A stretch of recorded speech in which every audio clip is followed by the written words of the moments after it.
Mr. President. 안녕하십니까. 감사합니다. 안녕하십니까. 안녕하십니까. 감사합니다. Oh, there's another big person.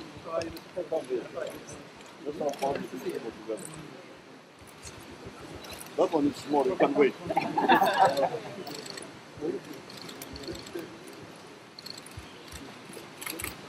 Okay, thank you very much.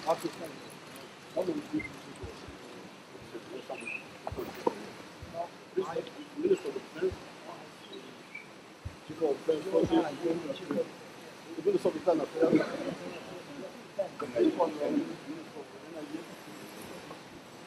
Ambassador,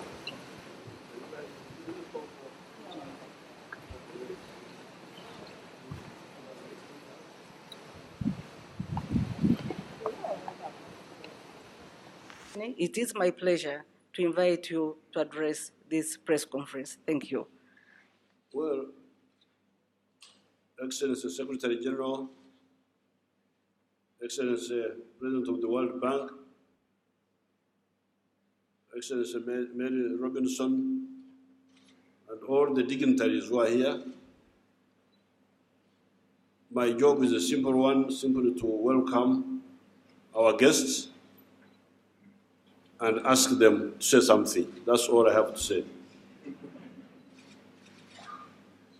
Thank you, Mr. President.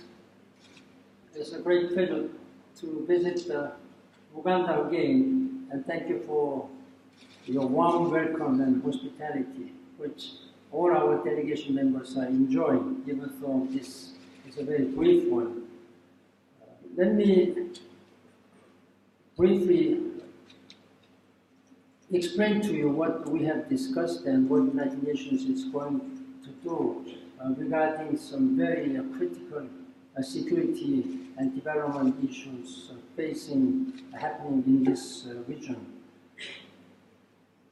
And I'm also very happy to be joined by Dr. Kim, the President of World Bank, and also you see Mrs. Mary Robinson, my special envoy for DRC and the Great Lake regions.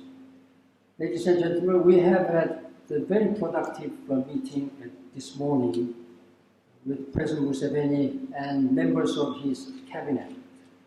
As chair of the International Conference on the Great Lakes region, President Museveni has been instrumental in striving to resolve the crisis in the eastern DRC and in reaching agreement on the landmark framework.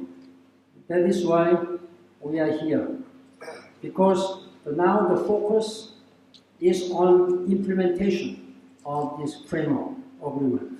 We count on the continued leadership of President Museveni and all regional leaders. And I welcome President Museveni's strong commitment and leadership shown here today.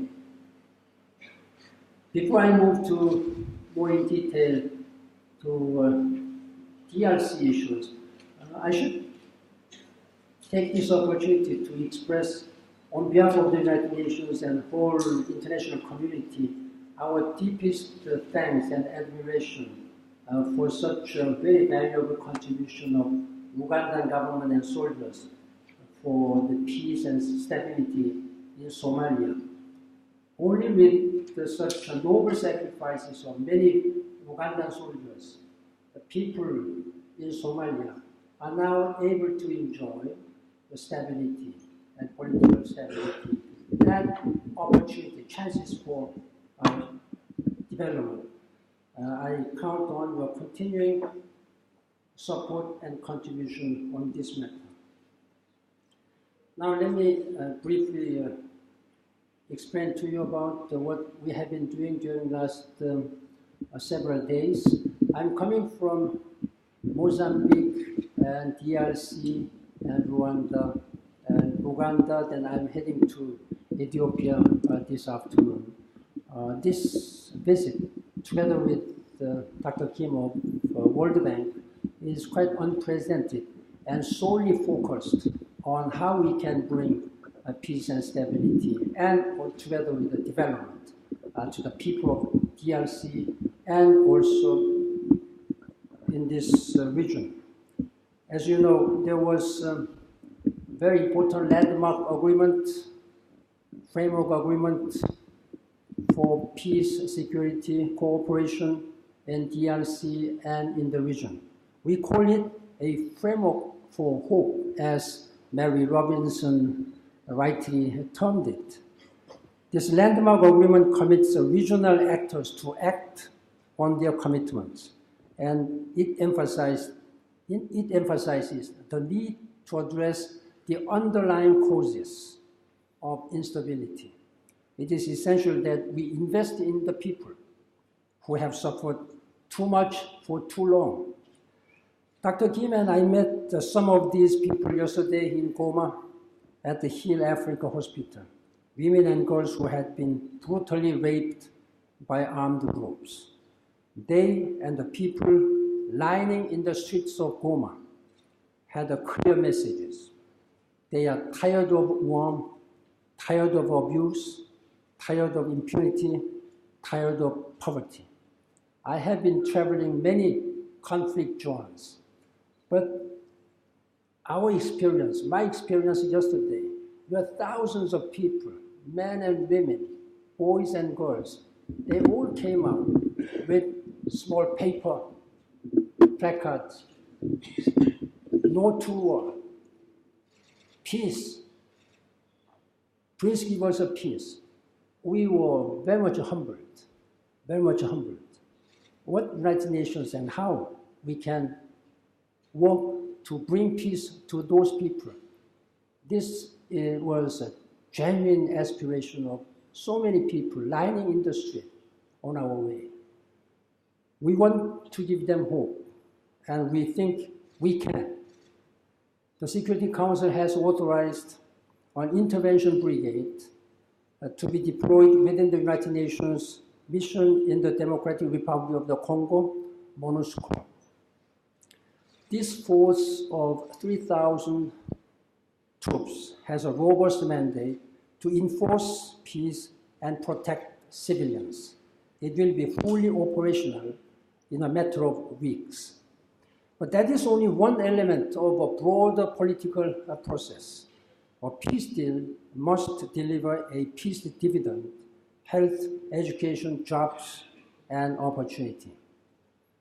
Dr. Kim and I both know that the people of the region are impatient for a tangible progress. That is why we were acting in close partnership. The World Bank's new investment will be a major boost to the work both our organizations are doing to support sustainable economic growth. Economic growth can help prepare the ground for peace and stability, and peace provides a foundation for prosperity. Ladies and gentlemen, earlier this week, as I said, I was in Mozambique to meet with President Guebuza. As chair of the Southern African Development Community, President Guebuza is a witness and guarantor to the framework of hope, along with the International Conference on the Great Lake region chaired by President Museveni. The African Union and United Nations Secretary General will be acting as guarantors. Ladies and gentlemen, all across Africa, countries are on the rise, reaching towards their potential. The challenges are many, but the trajectory is clear. There is no reason that the Democratic Republic of the Congo and the Great Lake region cannot follow suit. Tomorrow, I will carry this message to the 50th anniversary celebrations of the Organization of African Unity and the African Union. Dr. Kim and I both believe in Africa. We both believe in hope, and we are determined to help provide it. I thank you very much.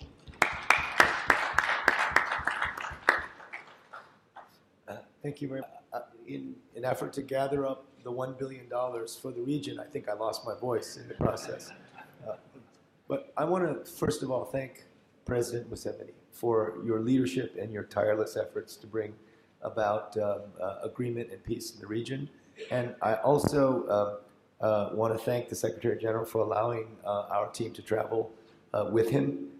We believe in the landmark framework agreement, and we believe that now is the opportunity to take the next step. And the next step is that we still have work to do in terms of assuring peace and security, but we can't wait until all the conflict is over before investing in development. We've got to start right now. And under your leadership, Your Excellency, I think the International Conference of the Great Lakes region could push forward the insistence that we use the platform of the framework agreement to begin talking about energy and agriculture and access to education and healthcare. These are the very concrete dividends for peace that we think will convince people to lay down their arms and to regain their hope in the future. You know, the Secretary General says over and over again that development is the key to lasting peace. We believe that, and that's why we're here. In fact, many people have asked us on this trip, the conflict is not over. Why would you be putting $1 billion on the table when the conflict's not over? And the answer is very clear. If, in fact, the roots of the conflict are that people are poor, people don't have jobs, people don't have health, education, and most importantly, people have no hope, then exactly now is the time to begin investing. Our $1 billion, we hope, will encourage others, donors, and also people from the private sector to invest in this region. There are enormous riches in this region, but the resource that makes this place the richest of all is its people. We must not wait until all the fighting is over to begin investing in the people right now. That's why we're here. That's why we're doing it together. The founders of the United Nations and the Bretton Woods institutions always intended for us to work together just like this. It is my great honor to follow the leadership of the Secretary General and begin bringing that vision to reality. And it's a message that we don't want to be lost, that in bringing this new reality of the work together between the UN and the Bretton Woods institutions, I don't want anyone to forget that we're starting right here in the Great Lakes region. That's how seriously we take the issues here, but that's also an indication of how much hope and optimism we bring with us. Thank you. So I thank His Excellency Ban Ki-moon and the Secretary General of the United Nations and Dr. Kim, the President of the World Bank.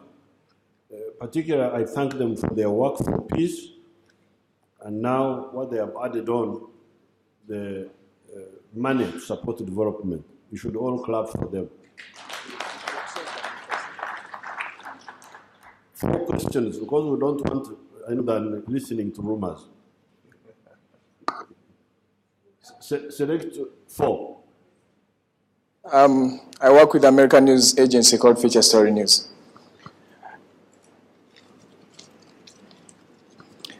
To the Secretary General, the UN panel of experts report accused Rwanda and Uganda of fueling conflict in Eastern Congo. Yourself, you have visited the region, and personally you go back to New York. Has this changed your perception, and are you seeing them being part of the solution?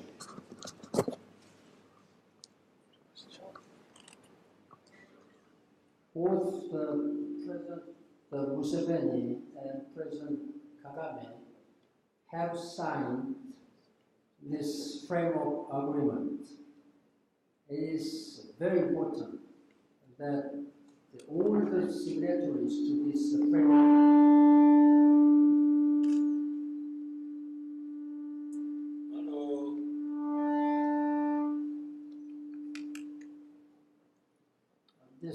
framework agreement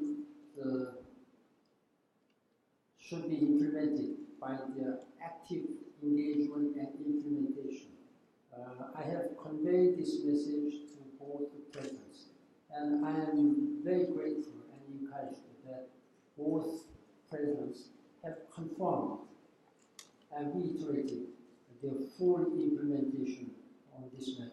And particularly as for President Museveni, he is one of the guarantors of this. So he is responsible to make this, to see this agreement a success by full participation and implementation by 11 leaders who signed it. Thank you. Such criticism, you as head of international diplomacy? There is a difference of positions between government and rebel group or opposition group. It's obviously clear that all these should be addressed and resolved peacefully through dialogue. In that regard, the M23, they have provoked, they have raised all these military attacks against civilians, against the government. That is why United Nations is mandated to address this issue through deployment of intervention brigade. UN will work very closely with the FARDC or PRC governments to bring peace and stability so that people can enjoy freedom and so that their human dignity and human rights can be promoted and protected. I urge again to all armed groups, including M23, to lay down their weapons and respect the human rights and respect international humanitarian laws and resolve all these issues through peaceful talks. The venue and forum is open now.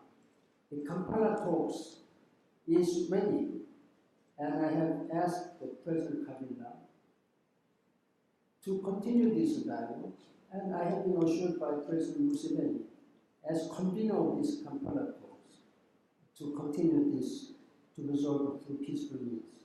Thank you. I think that the World Bank, if nothing else, we focus intensively on working with government so that the government's priorities are prioritized. You may know that among all the different agencies that provide funding for governments, we're one of the few that provide it directly to many of the governments in the form of budget support, in which case it's really the government's priorities that drive forward the programs and projects. Now, of course, we participate in designing the projects, we participate in bringing evidence, but if there's one thing that's clear about the World Bank in 2013, is that we do not have prescriptions for countries and for regions. For this particular group of investments, we're adding $1 billion on top of the loans and grants we're giving to particular countries. And so we have to have a discussion across the region about what the top priorities are. And what we hear again and again and again is that it's energy.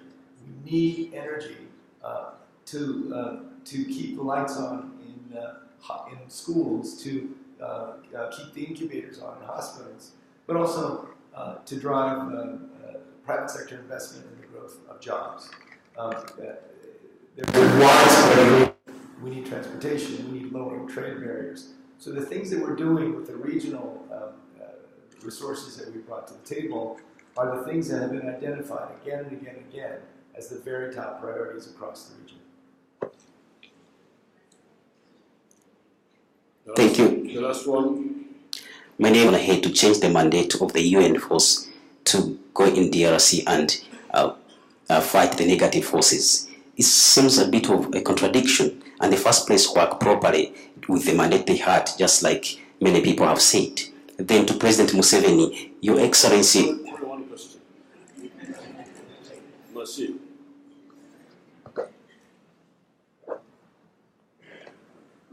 It is important to correctly understand the mandate and the operating parameter of UN peacekeeping operations. All the UN peacekeeping operations are deployed by the resolution of the Security Council, and they are there to keep peace. What happened last November in Goma was that while these MONUSCO peacekeepers are supposed to work together with Congolese armed forces, and their main mission is to assist them, then you should understand that the primary responsibility of preserving and maintaining territorial integrity rests with DRC government, FARDC. United Nations forces cannot substitute such a sovereign right. Now then, what happens to intervention brigade?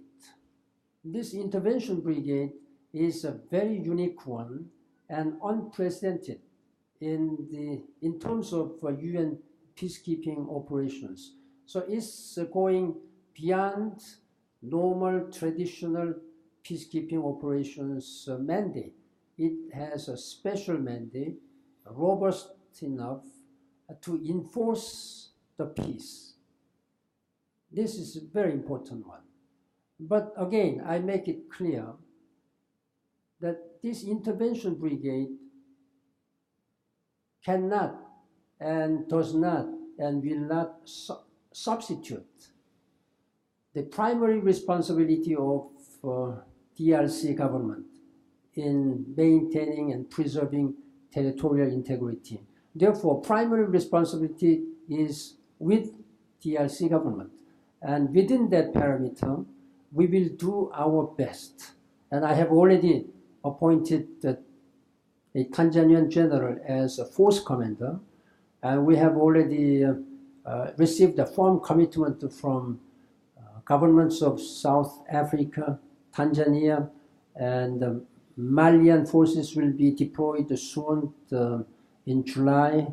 And as I said, the full operational timing will be within a few weeks' time. So let us hope that this intervention brigade deployment will significantly contribute to the peace and stability of DRC, particularly Eastern DRC, where human rights have been abused and violated. So many people have been killed, and so many refugees and displaced people have to suffer. That's our strong commitment. That's why I'm traveling all these areas. Thank you very much. Just to clarify, which wanted the mandate strengthened. It was actually the region which was insisting on a strengthened mandate. That should be clear to the questioner. And we are glad the UN responded to our request. This was our request. Because their normal way is to be like referees between these teams who are fighting. But we have, they sometimes go to chapter 7, rarely. But this time we are the ones who insisted. It is not them, it is us. You should know that. Thank you very much. Merci beaucoup.